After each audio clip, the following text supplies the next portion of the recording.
آپ علیہ السلام کا شق صدر 4 مرتبہ ہوا ہے۔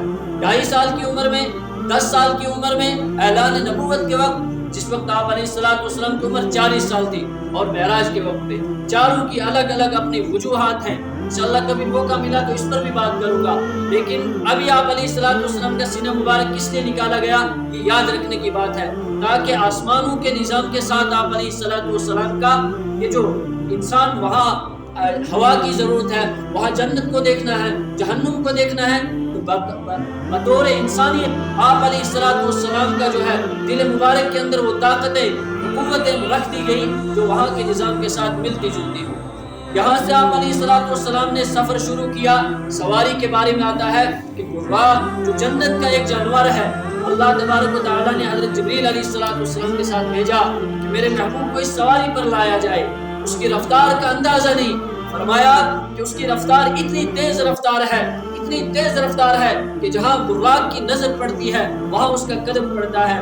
براق برق ان سے ہے، عربی میں برق بجلی کو کہا جاتا ہے۔ دنیا کی بجلی کی مقدار کیا ہے، اس کی رفتار کیا ہے؟ سائنس میں تحقیق کی کہ دنیا کی بجلی کی رفتار یہ ہے کہ وہ ہر سیکنڈ کے اندر 1,80,000 کلومیٹر رفتار سے چلتی ہے۔ تو اس بجلی کا کیا کہنا جس سے اللہ تبارک و تعالیٰ نے بجلی کہا ہو، اس کی رفتار کا کوئی اندازہ نہیں ہے۔ براق آپ علیہ السلام کی سواری ہے، براق پر بیٹھے ہیں۔ یا اہل یثرب لا مقام لکم، یثرب کے اندر پہلا مقام آپ کا، پہلا وقفہ آپ علیہ السلام کا، جسے مدینہ الرسول۔ یہاں اتارنے کی وجہ کیا ہے؟ یا رسول اللہ صلی اللہ علیہ وسلم، آپ نے لوگ جو ہے تنگ کریں گے، آپ کو ہجرت کرنی پڑے گی، مکہ سے آنا پڑے گا، اس جگہ پر آنا پڑے گا جس کو مدینہ الرسول کہا جاتا ہے۔ سب سے پہلا سٹاپ، اور اس کی وجہ یہ ہے، یہاں سے آپ علیہ السلام کو براق پر بٹھایا، آگے دوسرے سٹاپ پر ہوتا وہ ہے طور، جس کو ہم کہتے ہیں۔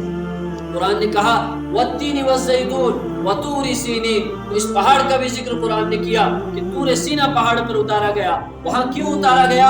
وہاں کی بھی ایک بنیادی وجہ ہے۔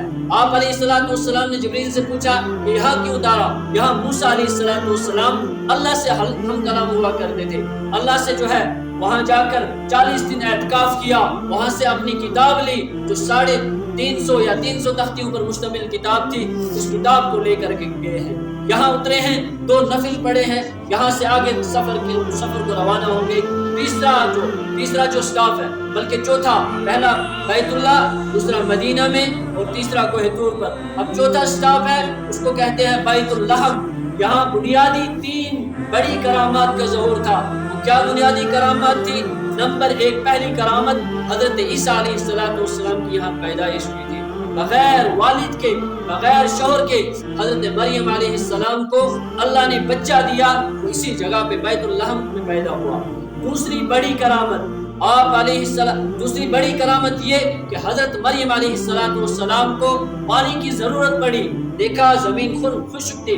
جب مریم علیہ السلام نے دیکھا تو قرآن نے کہا پہلی بار دیکھا تو زمین خشک تھی، اب جب دوسری بار دیکھا تو زمین سے پانی کا چشمہ جاری ہو چکا تھا۔ تو یہ دوسری کرامت یہاں پر اس کا بھی اظہار تھا۔ تیسری کرامت کہ اس وقت عورت جب ولادت کا وقت ہوتا ہے، عورت کی ایک تکلیف کا لمحہ ہوتا ہے، اس وقت مریم علیہ السلام کو ایک کھانے کی کسی چیز کی ضرورت محسوس ہو رہی تھی، اور انہیں کھانے میں کھجور پسند تھے۔ وہاں دیکھا کہ ایک تنا، ایک پیڑ ہے لیکن خشک ہے۔ جب مریم علیہ السلام نے دیکھا، اللہ نے سمجھ لیا، اللہ نے کہا کہ اس کو ہلاؤ، درخت کو ہلاؤ۔ یا اللہ کیسے ہلاؤں، یہ تو خشک پیڑ ہے، خشک تنا ہے۔ اللہ نے کہا ہلانا تیرا کام ہے، ادھر سے جو ہے تر و تازہ کھجور میرا کام ہے۔ تو کتنی کرامات ہیں؟ 3 کرامات، حضرت عیسیٰ علیہ السلام کی پیدائش بغیر والد کے۔ دوسری کرامت کہ وہاں چشمہ نہیں تھا، زمین خشک تھی، وہاں اللہ نے جو ہے چشمہ جاری کیا۔ تیسری کرامت کہ حضرت مریم علیہ السلام کو کھانے کی ضرورت پڑی، تو اللہ نے اس خشک درخت سے جو ہے کھجور برسائے۔ تو یہاں آپ علیہ السلام اترے ہیں، 2 نفل پڑے ہیں۔ اس کے بعد آخری اور لاسٹ کا جو سٹاپ ہے وہ بیت المقدس کا سٹاپ ہے۔ یہاں آپ علیہ السلام تشریف لے گئے۔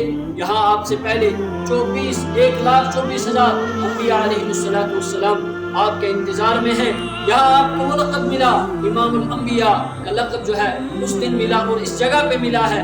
یہاں آپ علیہ السلام جب پہنچے ہیں تو جبریل نے آپ علیہ السلام کو مصلی پہ کھڑا کیا. یا رسول اللہ صلی اللہ علیہ وسلم، انبیاء علیہ السلام انتظار کر رہے ہیں، یہ مقتدی بنیں گے، آپ امام بنیں گے، آپ کو امام الانبیاء کا لقب ملے گا. آپ علیہ السلام نے 1.25 لاکھ انبیاء کو یہاں پر نماز پڑھائی ہے. یہاں پر ایک اضافی بات کہہ دوں معذرت کے ساتھ کہ بزرگوں اور دوستوں، یہ امام الانبیاء، انبیاء کے امام ہیں. وہ اس وقت آئے ہیں جس وقت تمام انبیاء علیہ السلام امام کے انتظار میں بیٹھے ہوئے ہیں. اور ہمیں بھی سوچنا چاہیے کہ آج کے ائمہ حضرات کو نہ ٹوکا جائے. امام کا مرتبہ اور مقام یہ ہے کہ یہ مقتدی پہلے آئے گا، امام بعد میں آئے گا، اور اس جگہ آئے گا جہاں نہ اس کے آگے کوئی ہے نہ اس کے برابر میں کوئی ہے. یہ امام کا مقام ہے. اور یہ ہمیں کہاں سے سبق ملتا ہے؟ معراج کے واقعے سے سبق ملتا ہے. تو یہ سفر اسراء کے 5 بنیادی اسٹاپ تھے اور 5 کی الگ الگ اپنی اپنی وجہ تھی. اس سفر کے دوران آپ علیہ السلام نے ایک اور چیز کو بھی دیکھا ہے. مسلم شریف حدیث کی ایک کتاب ہے، اس کے اندر حضرت انس بن مالک رضی اللہ تعالی عنہ یہ حدیث کے راوی ہیں. فرمایا مررت علی موسیٰ لیلۃ العسر ابی عند الکثیب الاحمر وهو قائم یصلی فی قبرہ، کہ اس سفر کے دوران موسیٰ علیہ السلام کو ایک جگہ دیکھا. حضرت نبی اکرم صلی اللہ علیہ وسلم فرماتے ہیں کہ میں نے ایک جگہ دیکھا کہ ایک سرخ ٹیلا ہے، یعنی ایک سرخ جو ہے ایسی ڈھیری، مٹی کی ایک ڈھیری دیکھی کہ سرخ مٹی کی ڈھیری. جب آپ علیہ السلام نے اس کو دیکھا، وہو قائم یصلی فی قبرہ، کہ موسیٰ علیہ السلام کی وہ قبر تھی اور موسیٰ علیہ السلام اس کے اندر کھڑے ہو کر نماز ادا فرما رہے ہیں.